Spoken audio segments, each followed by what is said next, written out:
Welcome viewer, I am Murugan S. This video tutorial describes how to enable or disable remote assistance in Windows 10. Type Control Panel in Windows search bar. Click Control Panel.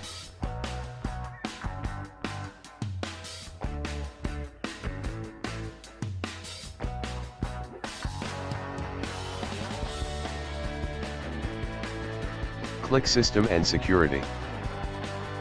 Click System. Click Remote Settings.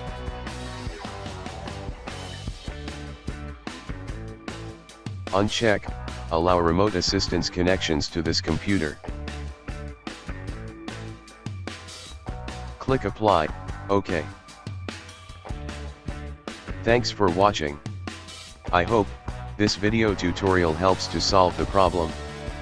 Please like, share and don't forget to subscribe my channel. See you next video.